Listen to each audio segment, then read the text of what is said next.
Bonjour à toutes et à tous. Nous sommes ravis de vous accueillir à l'IGS sur ce webinaire concernant les nouveaux commerciaux Phigito ou comment réussir vos recrutements.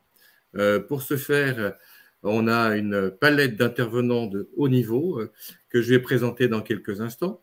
Si vous le permettez, donc je vais parler du sujet en amont, donc avec un contexte qui, on le sait, est assez difficile pour toutes les entreprises, avec les confinements, déconfinements et la généralisation du télétravail, qui consiste aussi à rendre problématique l'animation des équipes commerciales, avec une perte de repères pour certains.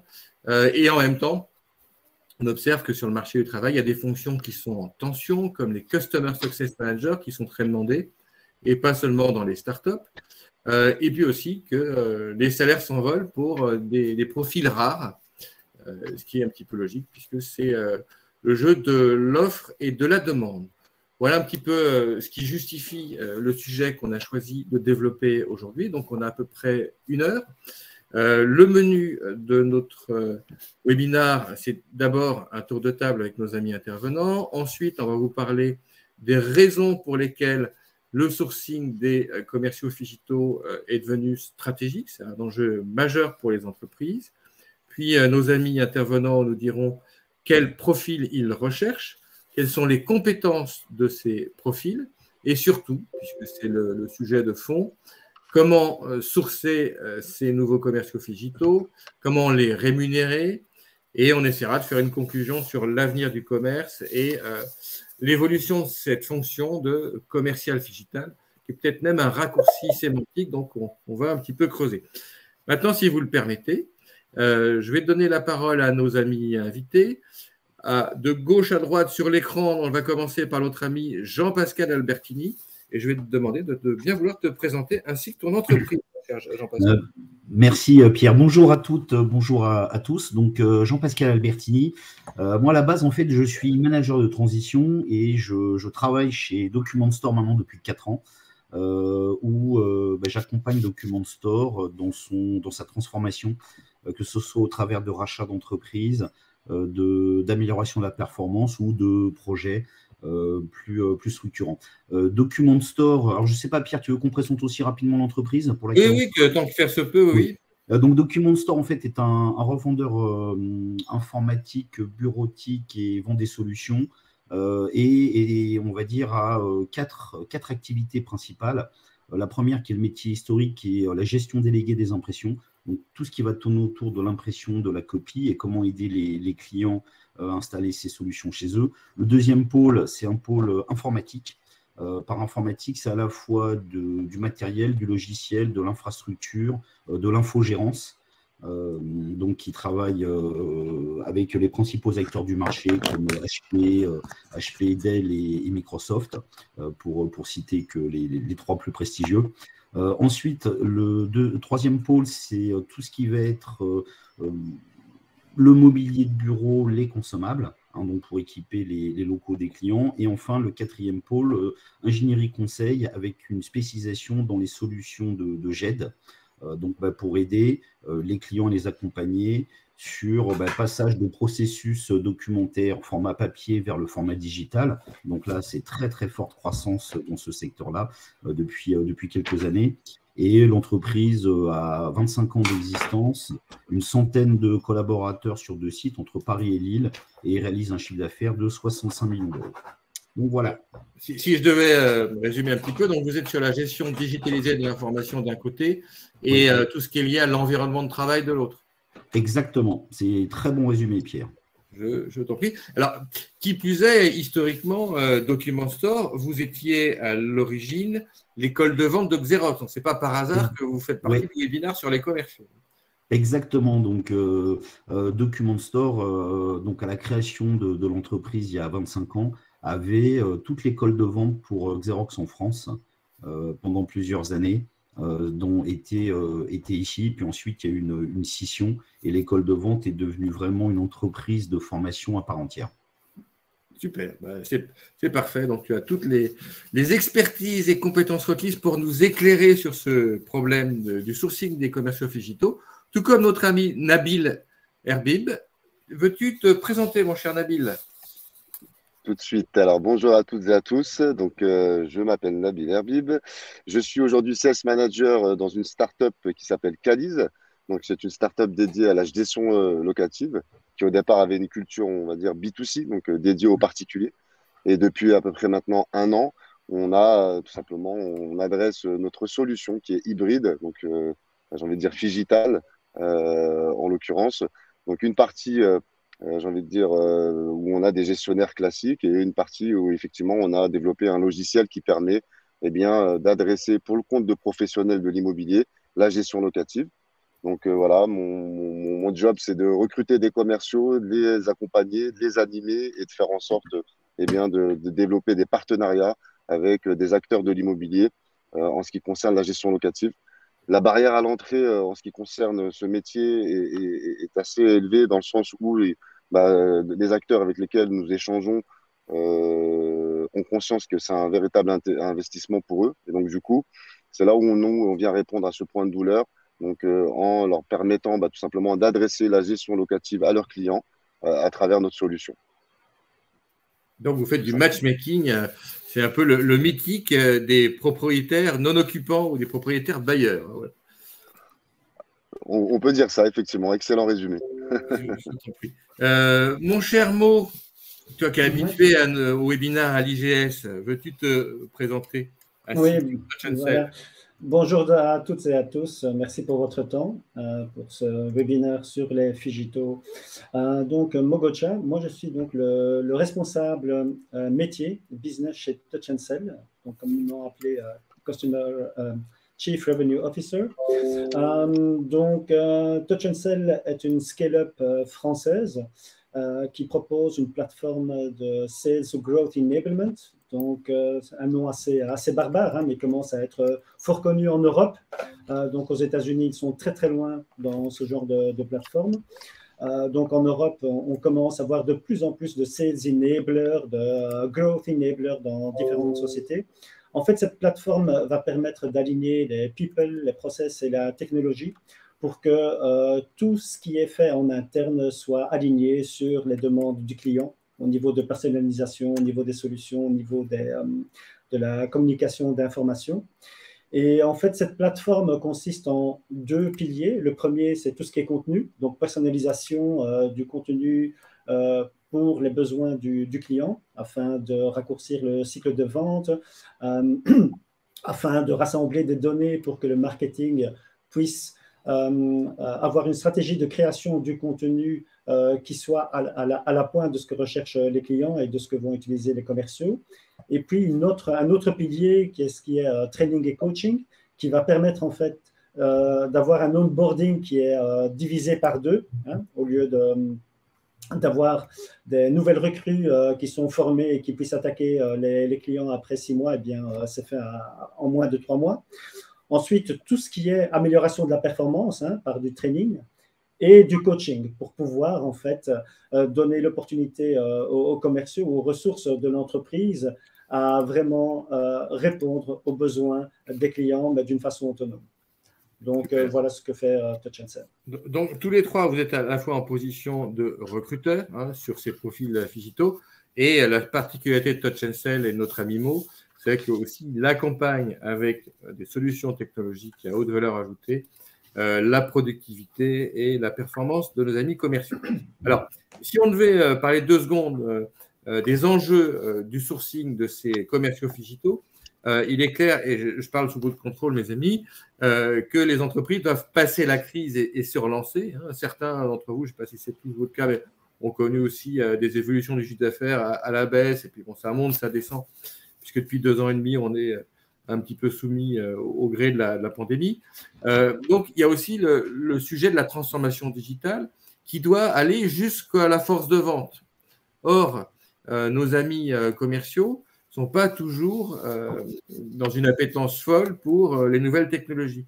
Comment ça se passe chez Document Store, par exemple, Jean-Pascal? Parce que la vente de copieurs, c'est un vieux métier. Alors, oui, la vente de copieurs, alors c'est vrai, mais aujourd'hui, on ne parle plus du tout de copieurs. Ce sont d'abord des scanners. Hein, c'est plutôt un point d'entrée pour des documents papier. Après, transformer tout ça en digital de base et avoir ça. Et c'est vrai que, comme tu le disais, aujourd'hui, c'est devenu compliqué. Et on pourra en avoir parlé juste avant avec Nabil et Mo.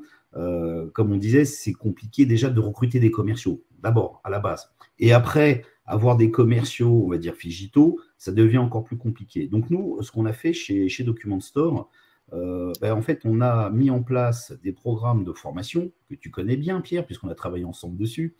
Donc, on a mis en place ce qu'on appelle la DS Academy, la Document Store Academy, où on aide nos commerciaux et on les forme sur ces nouvelles techniques digitales, à savoir essentiellement autour du social selling, qui est l'une des premières briques. Hein. On a l'utilisation du CRM qui là aujourd'hui est basique et c'est obligatoire et tout le monde l'utilise. Donc c'est déjà la première transformation. Et après, il y a tous les outils au quotidien que vont utiliser nos clients et que peuvent aussi utiliser nos commerciaux là-dessus. Donc tout ce qui va être signature électronique, les propositions, tout se fait en électronique. Enfin, il y a de moins en moins de papier. Donc c'est déjà un premier pas en étant là-dessus. Ça, c'est un premier volet. Ce qui est compliqué quand on doit rechercher ces commerciaux Figito, c'est trouver en fait les compétences sur ces commerciaux pour en fait parler de cette transformation digitale aux clients et les accompagner et utiliser ça. Donc à travailler de la même façon en fait, à la fois en physique et en digital avec les clients. Donc nous, l'une des premières parties, et on en parlera après plus tard pour le reste, ça a été avec nos commerciaux actuels, c'est de les former, de les développer et de les aider. Hein, puisque les commerciaux, on a des commerciaux qui sont très bons, qui connaissent très bien l'entreprise, connaissent très bien les solutions, le marché, les clients, les prospects. Autant déjà s'appuyer sur cette première base et après, on recrute et on complète. Donc là, vous transformez les commerciaux existants. C'est le pari que vous avez pris. Et on va voir si les solutions qui sont mises en œuvre dans les autres entreprises de nos amis Nabil et Mo, sachant qu'il y a plusieurs écoles là-dessus. Hein. Il y en a qui préfèrent recruter d'emblée des profils Figito que d'investir sur la durée pour transformer des profils existants. Donc, notre premier grand sujet, c'est quels commerciaux Figito recherchez-vous? Donc, ça veut dire, je vous fais la liste, hein, après vous rentrerez chacun dans le détail, mais les fonctions signées, les missions, les objectifs, qu'est-ce qu'ils vendent? Donc, je vous ai déjà un petit peu parlé, mais ça serait peut-être intéressant de détailler les cibles de vos business respectifs pour qu'on voit la complexité. Hein, je pense notamment à Nabil. Voilà. Et quels sont les grands changements induits par la crise sur les profils recherchés, parce que ce n'est plus les mêmes qu'il y a 3 ans. Donc, Mo, quels sont les profils que vous recherchez? Tout d'abord, hein, pour répondre à ces enjeux du Figital, on voit que le client, donc l'acheteur, voudrait avoir la même expérience qu'il a dans B2C. Donc, je suis sur mon PC, je vais citer Amazon, je trouve un produit, on me propose des alternatives et j'ai un prix, une comparaison, et le lendemain, chez moi. Et en tant que chef d'entreprise ou acheteur, je voudrais avoir la même expérience en B2B. Donc, j'attends que le vendeur puisse me proposer la solution qui me convient à ce moment-ci, qui me convient à moi, avec un bon prix et qui réponde exactement à mes besoins. Donc, la personnalisation doit être poussée à l'extrême. Ensuite, une réponse sur les différents canaux, parce que le client peut me contacter via différents canaux. Donc, au niveau des personnes qu'on recrute chez nous, c'est des personnes qui soient flexibles, qui soient à l'aise avec les différentes technologies, mais aussi qu'elles soient customer-centric. Donc, c'est très important. Et autre point important, ce n'est pas juste shoot, kill and go, c'est vraiment pouvoir bâtir une relation à long terme avec le client.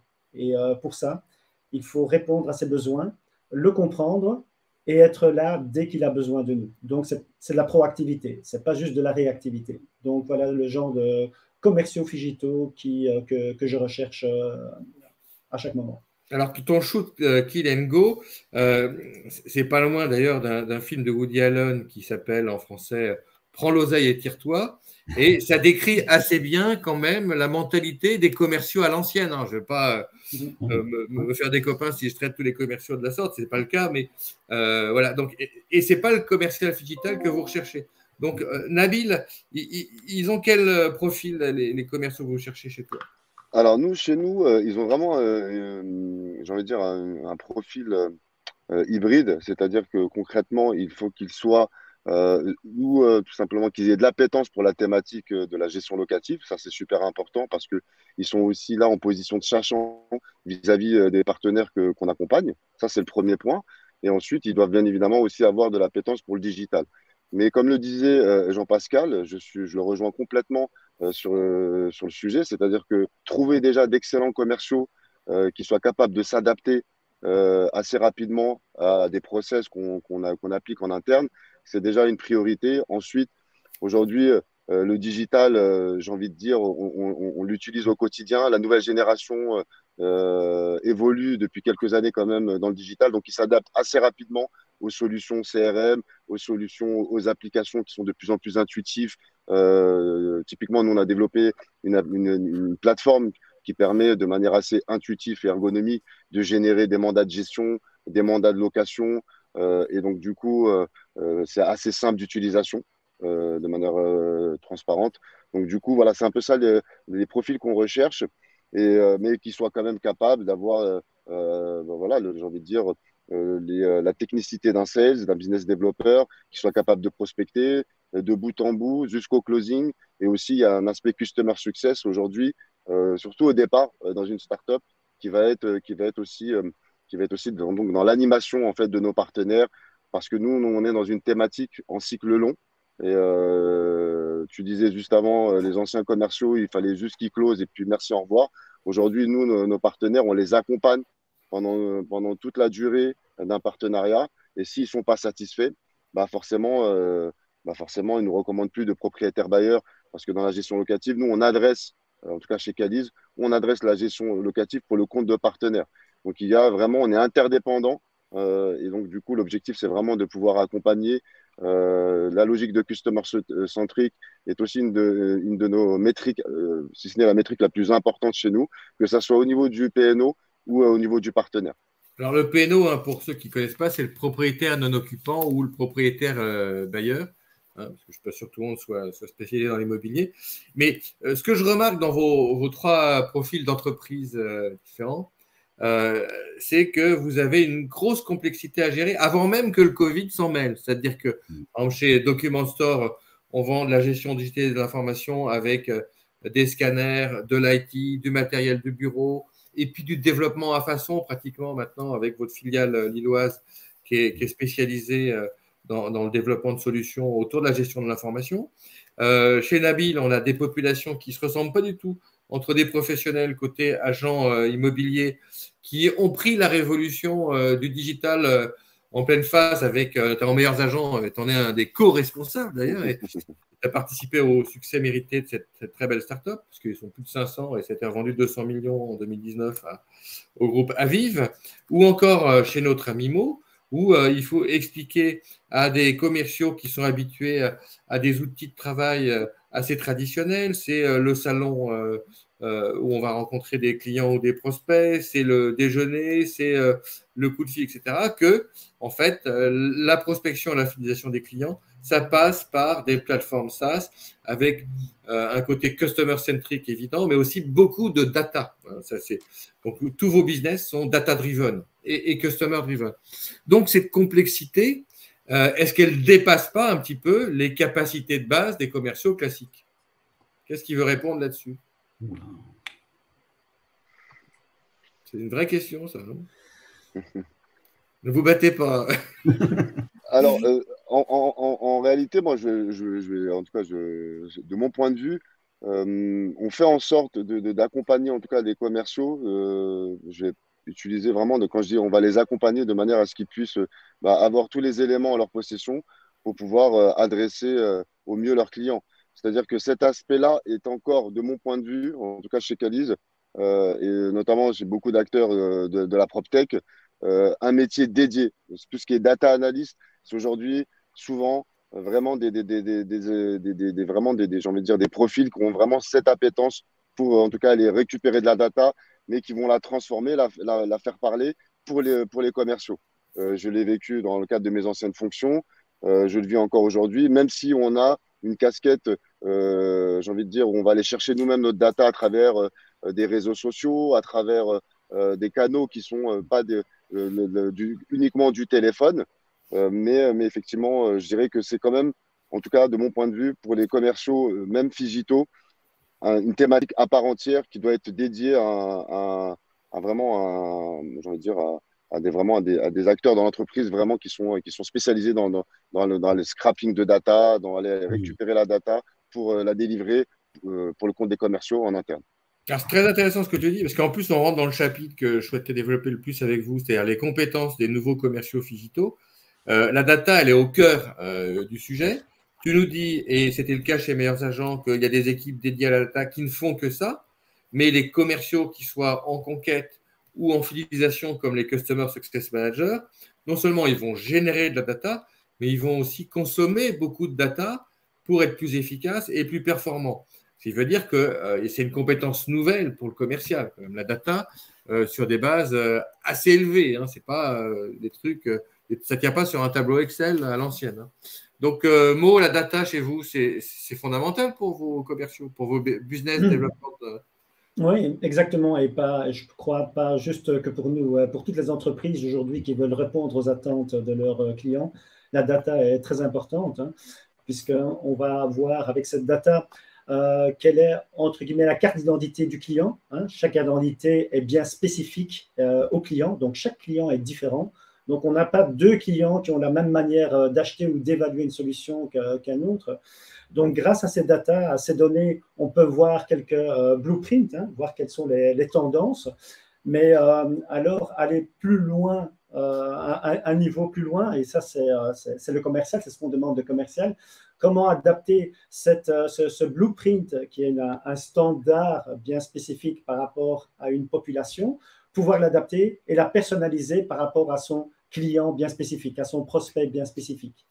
Et donc, ça aussi, c'est une compétence qu'on va demander à nos commerciaux, hein, de s'adapter, de se former et aussi, hein, donc ça c'est le management qui va apporter, pouvoir coacher ces équipes et en faire une armée de commerciaux, hein, ou de consultants. Moi, je les appelle plutôt des trusted advisors qui sont Figito. Parce qu'un commercial aujourd'hui, et c'est une façon basique d'appeler quelqu'un qui vend quelque chose, mais un trusted advisor, c'est quelqu'un qui est capable de répondre à une demande bien spécifique dans un contexte bien spécifique d'un client, en passant par tous les canaux où le client, hein, voudrait discuter avec le vendeur, donc de la Figital. Donc là, on commence à voir poindre une définition du commercial Figital qui ressemble de moins en moins à un commercial pur jus. Jean-Pascal, tu partages le même point de vue que nos amis Mo et Nabil. Est-ce que ça devient un consultant expert, votre commercial? Parfaitement. Là, je partage en fait cette analyse et les points de vue. Et c'est vrai que la data, comme le disait Mo, va donner la carte d'identité, la fiche d'identité du client et que c'est unique pour chaque client ou chaque prospect. Et ça permet au commercial, dans l'analyse, parce que nous, ce ne sont pas nos commerciaux qui vont aller prendre la data et commencer à la scraper, comme disait Nabil. Mais on a développé au travers du CRM des solutions où la data arrive vers le commercial et à la fiche d'identité et différentes informations. Et pour les clients les plus importants, on va encore plus loin puisque là, on a un comité projet, on a en fait la fiche d'identité encore plus détaillée là-dessus avec une personne dédiée qui travaille là-dessus et qui va aider les commerciaux à mettre tout ça en place, hein, et travailler avec les commerciaux puisqu'après, ça va aider à définir la stratégie sur le compte et l'évolution du client, puisque en fait, on a l'avantage de proposer, on va dire, avec nos 4 piliers de métier, différents types de solutions pour accompagner les clients. Et ça permet de voir les tendances qu'il y a chez un client, à la hausse ou à la baisse. Et ça peut être un signal d'alerte dans les deux cas. Hein. Ce n'est pas parce que ça va baisser que c'est forcément mauvais, mais c'est qu'il y a une transformation derrière. Il faut accompagner, être présent avec le client. Et quand ça augmente fortement aussi sur certains KPI, hein, ou certaines datas, ben c'est voir qu'est-ce qui se passe et comment on peut accompagner les clients. Et c'est vrai que, comme disait Mo, On n'est plus sur un commercial à l'ancienne, ça c'est fini. Ça existe dans quelques métiers, mais chez nous, c'est terminé. Hein, et chez Nabil et Mo, j'en suis convaincu. On est sur on va dire, un collaborateur, une collaboratrice multifacette, où il y a en fait énormément de compétences. Mais la première des compétences, c'est d'être en empathie avec son client et de bien comprendre les besoins et voir comment on peut l'accompagner. On a cette compétence. C'est aussi du rôle de consultant, de plus en plus. C'est-à-dire que si on regarde ce qui se passe et la transformation des comportements d'achat, comme disait Mo, quand on travaille à titre, on va dire, privé, personnel, on prend notre téléphone, notre smartphone, ou on va sur le web et on prend toutes les infos, on a l'impression de tout connaître. Et donc, on va contacter un commercial juste pour avoir un prix. On peut se poser la question, à quoi sert le commercial alors, si on fait comme ça? Et quand on passe en B2B, on va dire, le client prend le même comportement. Et là, le commercial doit arriver avec un rôle de conseil pour le client et aller beaucoup plus loin. Sinon, ça serait trop facile. On pourrait se passer des commerciaux, on met en place des plateformes, terminé, on n'en parle plus. Et le rôle du commercial, c'est vraiment d'arriver avec cette compétence, d'être capable d'avoir la vue globale chez le client, de bien comprendre ses problématiques, les transformations de son métier et voir comment on peut accompagner. D'accord. Donc, J'aimerais on juste. s'éloigne vraiment de plus en plus, plus on avance, de la notion de commercial classique, hein, parce qu'on est vraiment sur le consultant digital ou l'expert. Donc, il doit faire aussi du marketing, votre commercial augmenté, là. Attends, Pierre, je crois que Nabil avait un point à rajouter. Non, je voulais juste abonder effectivement sur les propos de Jean-Pascal. En fait, quand on n'est pas capable de délivrer un ROI à notre client, la data va nous permettre effectivement de pouvoir tout simplement, à travers des statistiques consolidées, bien évidemment, de pouvoir livrer une expérience. Et ça, c'est mon point de vue, dans le sens où la data va nous permettre de venir soit l'accompagner, soit le convaincre, en fait, finalement, de la nécessité de travailler ensemble. Donc, c'est en fait un gage de sérieux et une base de travail, effectivement, que de pouvoir partager la data, parce que je pense qu'il y a aussi une inversion des rôles. Avant, la data était la propriété de l'entreprise qui avait un truc à vendre, et le client, il avait peu accès à la data, on est bien d'accord. Et là, vous êtes en mode partage, c'est ce que tu nous dis, Nabil. Tout à fait, dans une logique transparente, et ben on essaye d'actionner en fait des leviers différents que des leviers classiques, et la data vient bien évidemment nous aider en ce sens et appuyer notre discours. C'est en tant que commercial, bien évidemment, pour convaincre le partenaire qu'on est la bonne solution. C'est ce qui avait fait le succès de Meilleurs Agents avec les évaluations en ligne des biens immobiliers. Donc, il leur a permis d'être aussi une telle réussite. Donc, le data management, en fait, ça doit être une des disciplines de nos commerciaux nouvelles tendances. On est d'accord tous là-dessus? Hein, ils doivent pouvoir gérer la data, communiquer dessus, en collecter, l'utiliser, prendre des décisions par rapport à ça. Et en plus, c'est ce que Nabil vient d'évoquer quelque part, être pédagogue vis-à-vis du client pour expliquer à quoi sert cette data, pourquoi on en collecte autant, qu'est-ce qu'on en fait et en quoi ça profite au client. Parce que si on se contente de lui piquer sa data, il ne va pas être content. Non. Et Pierre et Nabil a raison d'insister là-dessus. Hein, c'est un partage de la data avec son client. Et à partir de ce partage de data, c'est l'accompagner et l'aider en transformant. Ça va être en mettant en place une solution, en expliquant. On voit, par exemple, si on prend par rapport à l'autre métier, en disant le nombre d'impressions et le papier, l'utilisation du papier, ça baisse. Et chez les clients, c'est comment ça a été transformé. Ce papier existe toujours, mais sous une autre forme. Maintenant, on va dire en information digitale, en data, de nouveau. Et c'est accompagner le client pour dire, voilà, avant, vous travailliez avec on va dire, un processus papier classique. Aujourd'hui, on va transformer tout ça et on va y aller au fur et à mesure. Et il y aura un mix on va dire, un peu de l'ancien mode de fonctionnement, nouveau mode de fonctionnement. Et c'est là où les commerciaux accompagnent les clients. C'est-à-dire qu'ils savent sortir du périmètre traditionnel qui pouvait exister à une époque et de dire, maintenant, voilà, je suis aussi là pour vous conseiller, vous accompagner. Et j'aime beaucoup le mot le Trusted Advisor, c'est vraiment ça. C'est-à-dire qu'on est là pour accompagner le client et on s'éloigne, on est aux antipodes on va dire, d'opérations terre brûlée, comme ça pouvait exister il y a 15-20 ans, où le commercial signait et puis revenait 3 ou 4 ans après pour re-signer. Et entre-temps, le client ne le voyait pas. Et là, il y a l'accompagnement du commercial qui va être épaulé dans certains cas par un CSM, Customer Success Manager, pour dire, moi, ce que je cherche à faire, c'est fidéliser mon client, aller jusqu'à la loyauté du client, puisqu'on sait qu'aujourd'hui, conserver un client, ça coûte quand même moins cher que partir en conquête. Pour autant, il faut mettre en place les solutions pour, en fait, fidéliser le client et l'accompagner dans ce sens-là. Donc, c'est ça aussi le rôle des commerciaux, on va dire commerciaux traditionnels, mais surtout des commerciaux Figito. Et les commerciaux Figito ont de nouveaux outils à disposition pour aller dans ce sens-là avec les clients. Et c'est ça, en fait, la clé, elle est là. La clé, elle est là. Si j'ai ma vision 360 du client et je l'accompagne, c'est-à-dire que les commerciaux, c'est vrai, sont là pour vendre, on est d'accord, mais pas que vendre.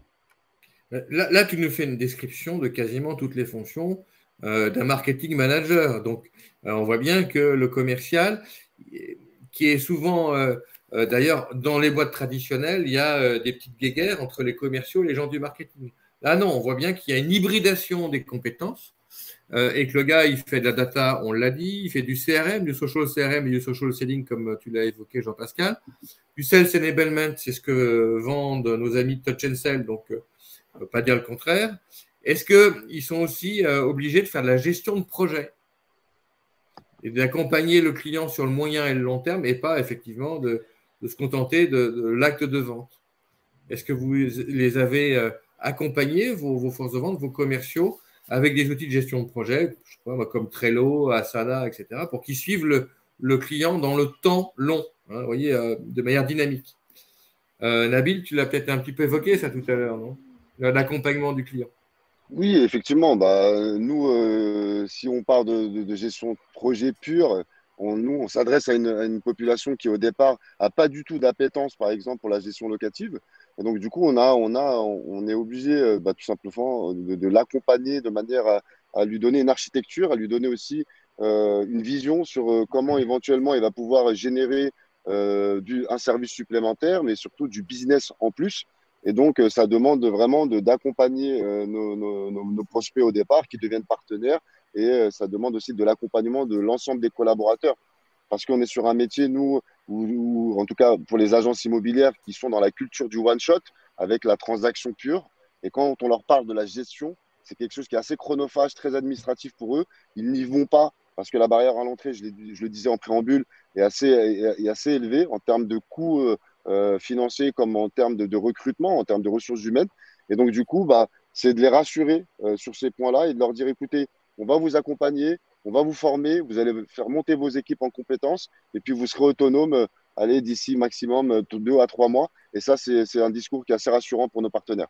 Parce que concrètement, si je comprends bien, pour l'agent immobilier, ça coûte moins cher d'avoir la plateforme SaaS avec les services associés de Qualys, plus les interfaces humaines, parce que vous avez des agents qui suivent le compte, que de recruter une assistante qui va faire de la gestion pour des propriétaires non occupants. Donc, effectivement, là, on voit bien qu'il y a une disruption d'un métier ancien et le digital crée plus de valeur que l'approche traditionnelle.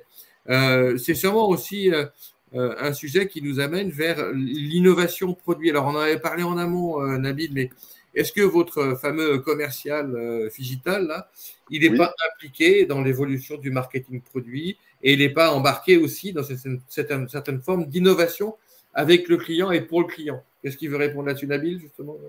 Oui, avec plaisir. Alors, effectivement, aujourd'hui, notre commercial, il a cette casquette un peu de product manager dans le sens où il va être confronté aux partenaires, aux remontées de nos partenaires. Donc, en fonction du nombre de remontées, on les recense et puis on intervient auprès du produit. Et donc, nous, régulièrement, en tout cas chez Cadiz, on a des points avec le produit qui permet tout simplement de remonter tout simplement ce que nos partenaires nous demandent en priorité.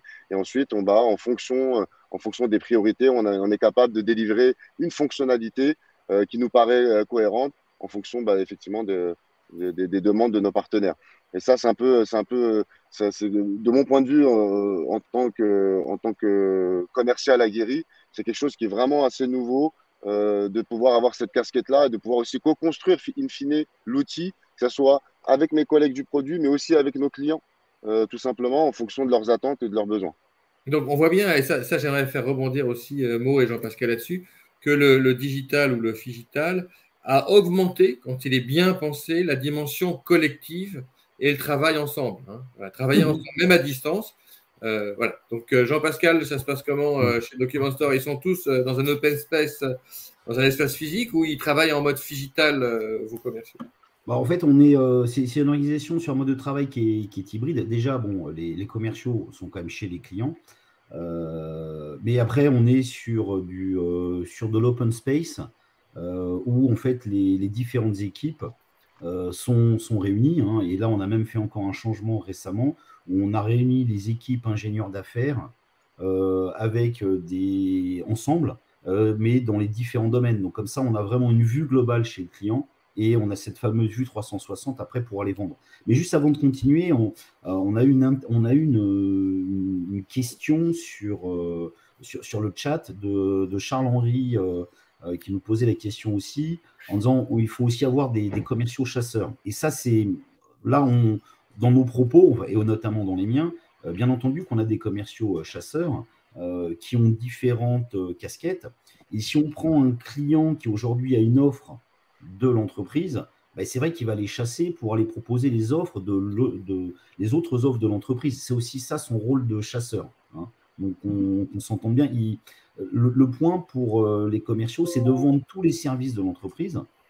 Et après, ils peuvent être spécialisés sur certaines offres, mais ils vont essayer de vendre tous les services de l'entreprise, générer des leads pour les autres équipes et travailler conjointement.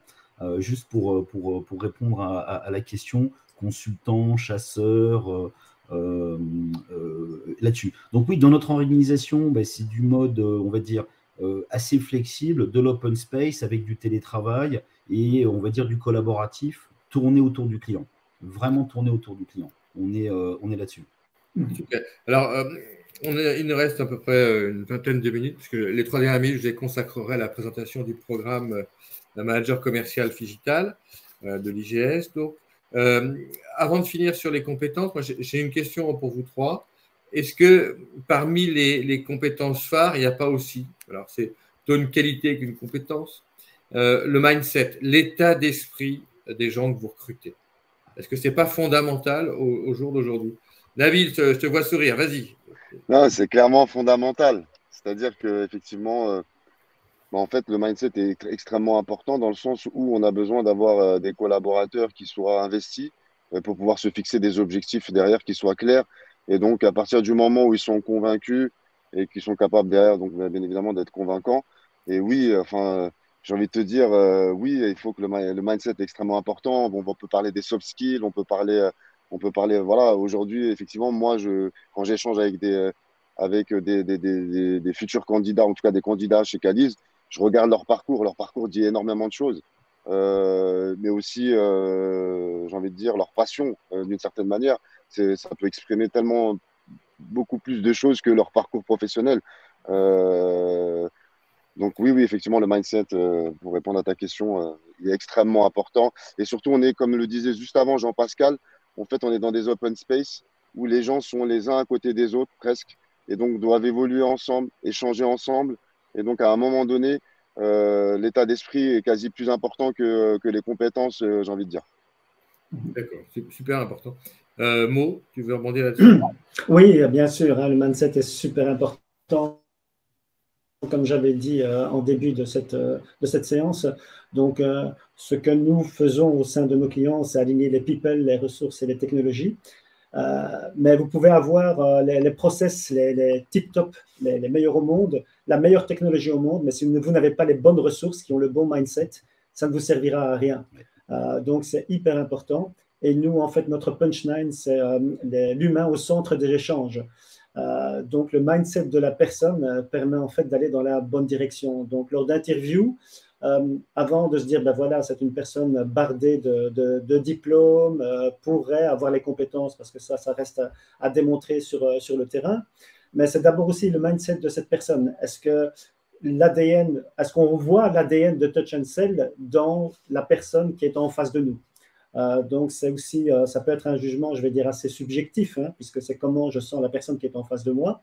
Mais comme l'interview se fait via différentes personnes au sein de Touch and Sell, on peut revenir, eh bien, oui, par rapport au cross-check, oui, c'est une personne qui va rentrer dans le mindset de Touch and Sell ou pas. Donc, c'est très important, oui. Pascal, mindset. C'est clair que l'état d'esprit est clé. Là, je peux pas contredire Nabil et Beau là-dessus. Et pourquoi en fait c'est clé? Il ne faut pas oublier que la vente, hein, qu'on parle de commerciaux Figito ou non, la vente, c'est à la base, c'est la relation entre des humains. Donc c'est arriver à en fait un client qui a un besoin, un partenaire qui peut aider à combler le besoin, et ça se passe sur les relations humaines, pardon.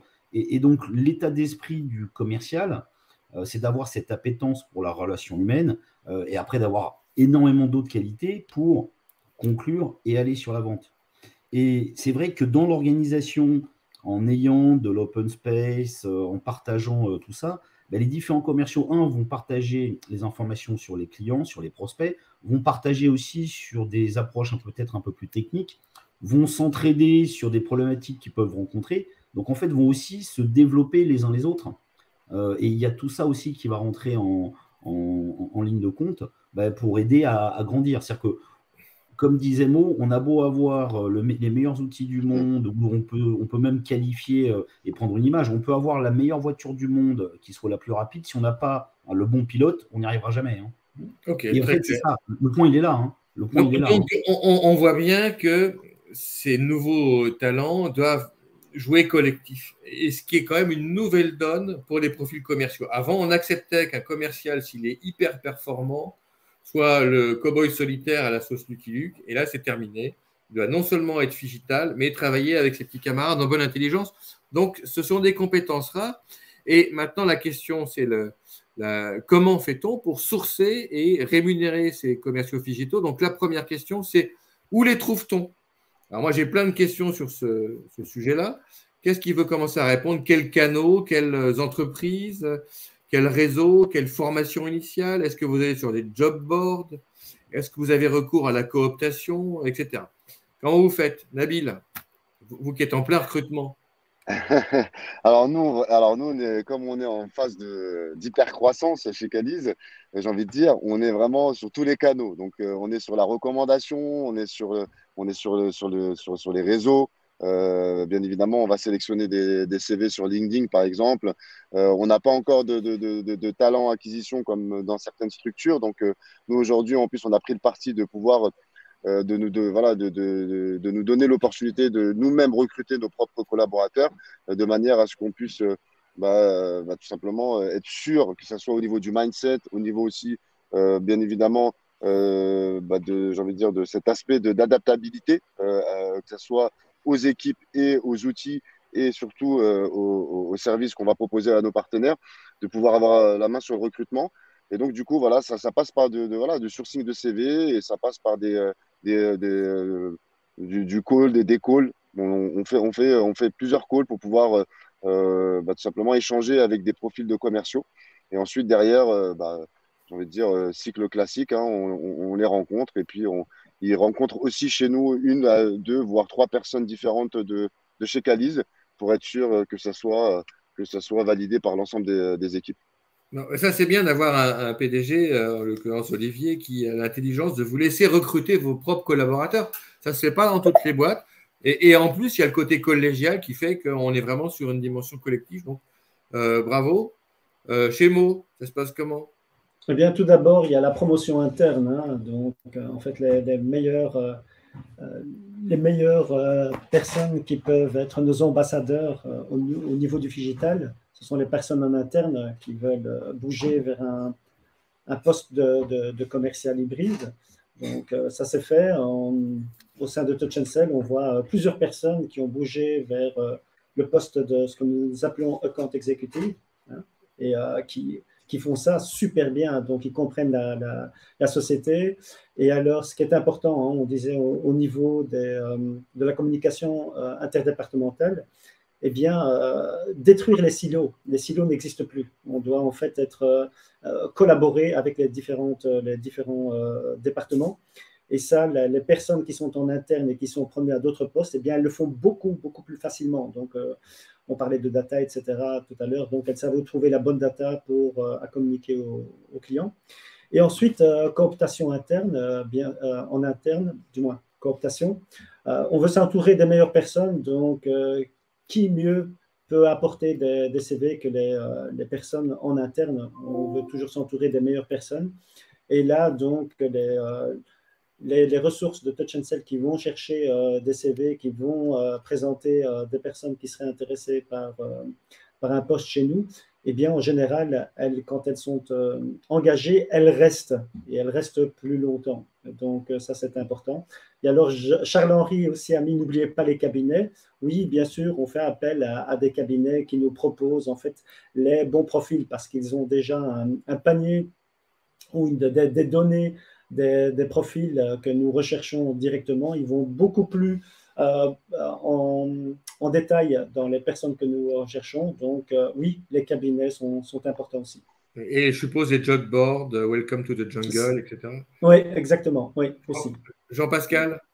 Bah écoute, nous, c'est exactement la même chose. Tu parlais de Welcome, donc c'est vrai qu'on est sur Welcome sur les job boards. On regarde aussi avec LinkedIn. On poste régulièrement des informations sur LinkedIn sur le recrutement. Et donc là, on a des contacts qui sont générés. On a même de la candidature spontanée de commerciaux par LinkedIn.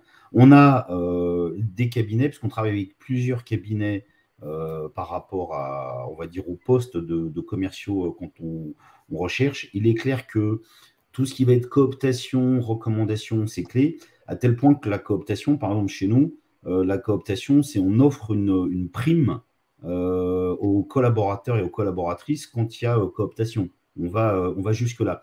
Et il y a aussi un autre élément, et on n'en a pas parlé, mais ça, nous, on l'utilise. On en a quelques-uns, qui sont les contrats d'alternance aussi, où là, en fait, on peut recruter de jeunes commerciaux dans le cadre de contrats d'alternance. En fait, comme ça, pendant 2 ans, on les accompagne, on les aide à se développer et après, restent chez nous. Donc, on a plusieurs de nos commerciaux qui sont issus de contrats d'alternance. On a aussi ce dispositif qu'il ne faut pas oublier.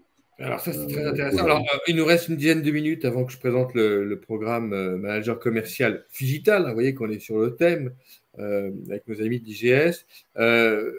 J'ai beaucoup épluché les job boards et les rémunérations de profils de Customer Success Manager. Bon, il y a la chasse d'un côté, les chasseurs Figito, et puis il y a les CSM qui sont tous dans la conquête et la fidélisation.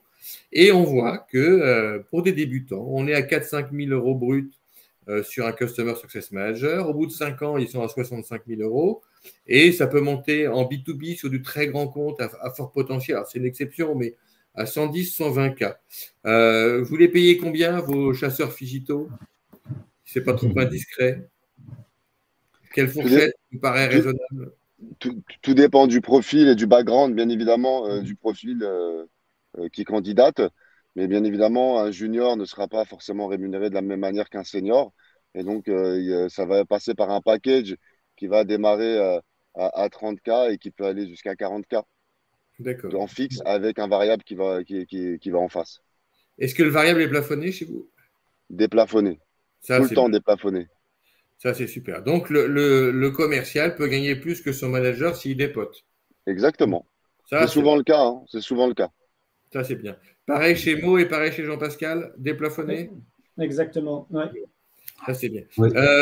Dans le package que tu as évoqué, Nabil, il y a quoi? Il y a de la techno, je suppose. Il y a des outils pour faire du remote work et travailler à la maison ou travailler en mode nomade, ce qui peut aussi être un autre sujet. Il a quoi comme package, votre commercial? Écoute, pour moi, c'est devenu tellement un standard qu'effectivement, oui, il y a du remote, il a bien évidemment, on lui met à disposition un PC portable, il a vraiment tous les outils pour pouvoir travailler de manière flexible, j'ai envie de dire. Et après, aujourd'hui, dans le package, après, bon, il y a tous les avantages en nature. Il peut y avoir des BSPCE dans certains cas, tout dépend de la fonction qu'il aura. Il peut y avoir aussi des prix manuels en fonction du chiffre d'affaires réalisé. Donc, c'est vraiment, ça tout dépend encore une fois du parcours, tout dépend de la fonction qu'il va avoir. Voilà. Bon. Est-ce qu'ils ont du Sales Enablement chez Document Store et chez Qualys, hein, parce que Mo, je suis sûr que ça l'intéresse, ce sujet-là. Exactement. Non, pas encore. Ça va venir.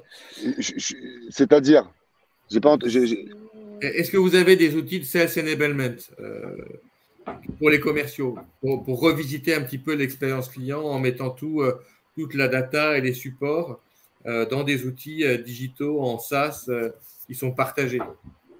On a quelques outils effectivement en interne et qui permet effectivement de faciliter le quotidien de nos sales. Non, mais Nabil, je passerai te voir, ne t'inquiète pas. Avec grand plaisir. Donc, voilà. Nous, ce qu'on rajoute, en fait, pour nos commerciaux et CSM, hein, tous ceux qui aident à ramener du business, mais pas que. Donc, c'est ce qu'on appelle le Platinum Club. Okay. Donc, c'est pour les personnes, les commerciaux, les CSM qui sont arrivés au-dessus de leur target.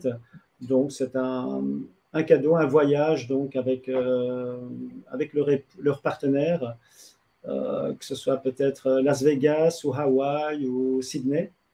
Et donc, chaque commercial qui a le award, en fait, automatiquement, une personne qui n'est pas quota carrying part aussi. Donc, comme ça, on essaie de faire participer toutes les équipes dans ce voyage. Est-ce que vous allez jusqu'au stock option, aux bons de souscription d'actions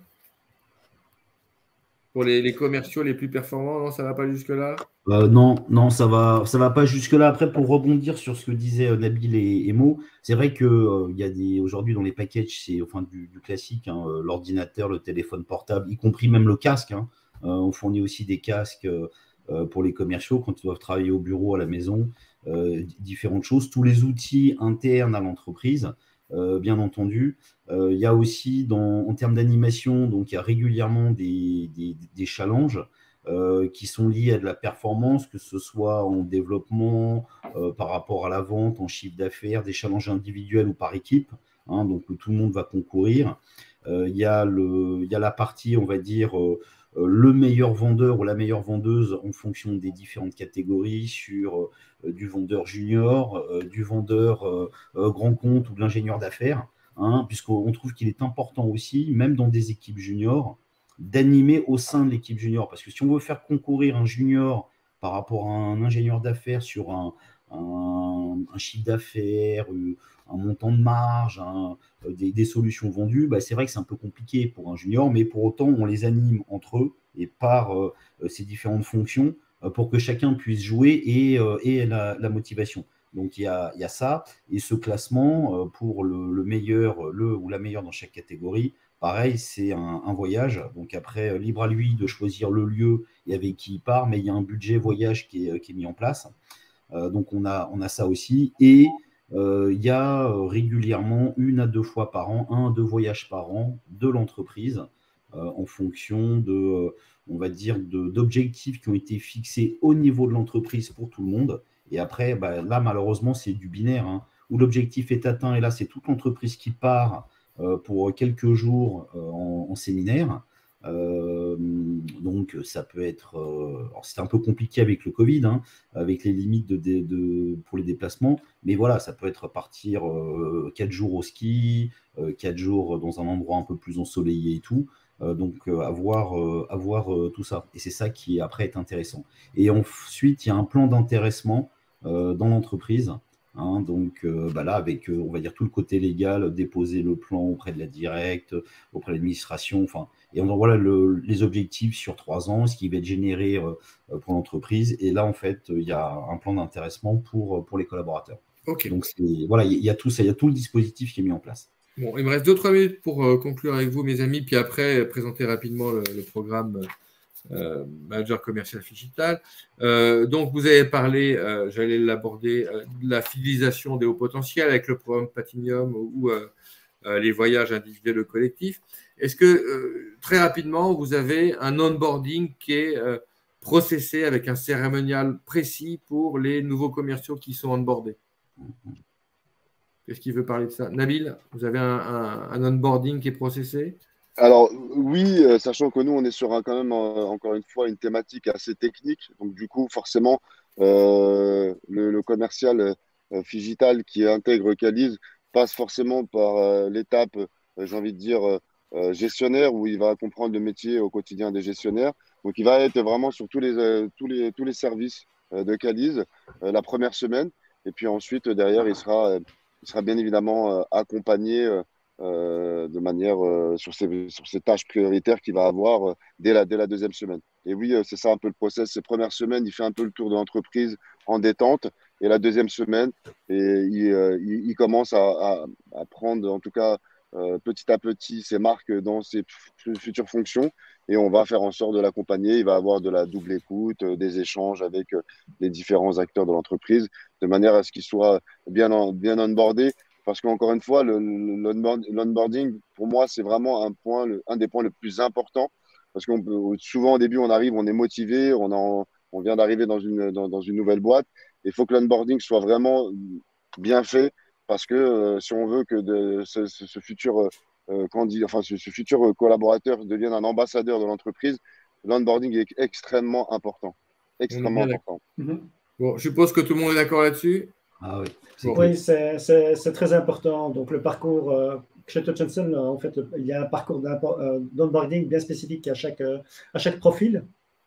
Il a un parrain ou une marraine qui l'accompagne pour toutes les questions, donc que ce soit de logistique basique, comment se passe le paiement du salaire, comment on download une application bien spécifique, etc. Et puis, il passe aussi au moins une journée avec chaque département pour bien comprendre le département comment fonctionne chaque département et quel est l'impact sur son département à lui, sur son business.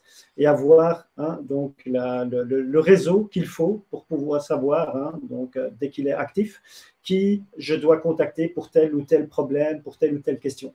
Donc, un onboarding réussi, si je vous écoute tous, ça permet d'être opérationnel plus vite et mieux dans un bon esprit. Oui, tout à fait. Oui, et surtout de fidéliser après le collaborateur ou la collaboratrice. Et moi, je rajouterais qu'il y a aussi des petits détails qui, en fait, aident là-dessus. Donc, nous, sur le onboarding, pour tous les nouveaux arrivants, donc il y a un mail qui est envoyé pour dire, voilà, on a telle personne qui arrive tel jour, et même le jour de son arrivée, la photo du collaborateur, de la collaboratrice, qu'est-ce qu'elle va faire, dans quelle équipe elle arrive. Ça, c'est projeté aussi sur les écrans durant quelques jours, les écrans partagés qui sont dans les différents bureaux. Donc, comme ça, on voit tout ça. Et on rajoute aussi des petits cadeaux personnalisés avec différents éléments qui vont aider dans le travail. Un petit cadeau au fur et à mesure, donc sous forme d'une petite sacoche où il y a différents objets pour la personne, pour le collaborateur qui arrive. Donc, on a ça aussi. Ça, c'est fondamental. Donc, il me reste très peu de temps. Il reste 2 minutes pour conclure et ensuite présenter le programme. Donc, ça va être court.